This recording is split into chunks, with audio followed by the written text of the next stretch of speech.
ওই ছেলেকে পুরুষ বলে না। যে ছেলে একটা মেয়ের মেসেঞ্জারে রিপ্লাই না পাওয়ার জন্য বালিশের মধ্যে ডুকরে ডুকরে কাঁদে তাকে পুরুষ বলে না। ওই ছেলেকে পুরুষ বলে না। যে ছেলে বিশেষ না হইলে পরে গলায় দড়ি দেওয়ার জন্য চিন্তা করে ওই ছেলেকে পুরুষ বলে না। ওই ছেলেকে পুরুষ বলে না।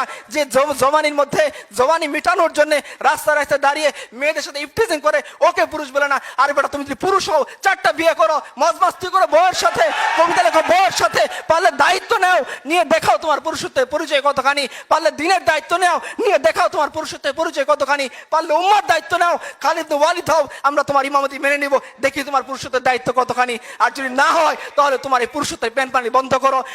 ইতিহাস তোমাকে মনে রাখবে না, ইতিহাস মনে রাখবে খালিদ ওয়ালিদকে, ইতিহাস মনে রাখবে জাফর ইবনে আবু তালিবকে, ইতিহাস মনে রাখবে আবু বকর উমরকে, যে উমর পারস্যের সামনে দাঁড়িয়ে চোখে চোখ রেখে কথা বলেছিলেন। ইতিহাস মনে রাখবে রিবি ইবনে আমরকে, যিনি রুস্তমের সামনে দাঁড়িয়ে বলেছিলেন যে রাসূলুল্লাহ সাল্লাল্লাহু আলাইহি সাল্লাম 3টা অপশন আমাদের সামনে দিয়েছেন, হয় ইসলাম কবুল করো শান্তিতে থাকবা, রুস্তম বলতে পারবো না, তাহলে অপশন 2 তুমি আমাদেরকে জিজিয়া দিবা, আমাদের অধীন হয়ে যাবা। রুস্তম বলতে পারবো না, তো অপশন নাম্বার 3 তলোয়ার সমাধান করবে তোমার আমার মধ্যে, হয় তুমি জীবিত থাকবা না আমি জীবিত থাকবো।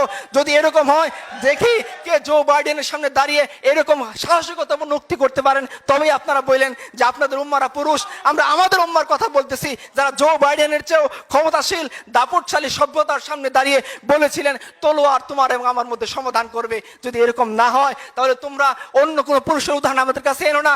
আমাদের কাছে হোসিমিন পুরুষ না, অমুক তমুক পুরুষ না, আমাদের কাছে পুরুষ হচ্ছেন রাসূলুল্লাহ সাল্লাল্লাহু আলাইহি ওয়াসাল্লাম, আমাদের কাছে পুরুষ হচ্ছেন তার চাচাতো ভাই জাফর ইবনে আবি তালিব, আমাদের কাছে পুরুষ হচ্ছেন আব্দুল্লাহ ইবনে ওমর, আমাদের কাছে পুরুষ হচ্ছেন যায়েদ ইবনে দাসিনা রাদিয়াল্লাহু আনহু, যারা মৃত্যুর মুখে হাসতে হাসতে নিজের জীবনকে দিয়ে যেতে পারেন শুধুমাত্র এক আল্লাহর জন্য, উম্মতের জন্য, দ্বীনের জন্য, এবং যারা নারীদের দায়িত্ব নিতে পারেন, যারা সমাজের দায়িত্ব নিতে পারেন, যারা অর্ধ পৃথিবীর বাদশাহ হয়ে ভিখারির মতো ফকিরের মতো জীবনযাপন করতে পারেন, আমরা এদেরকে পুরুষ মনে করি। আমরা তোমাদের আনা উদাহরণকে কখনোই পুরুষ মনে করি না।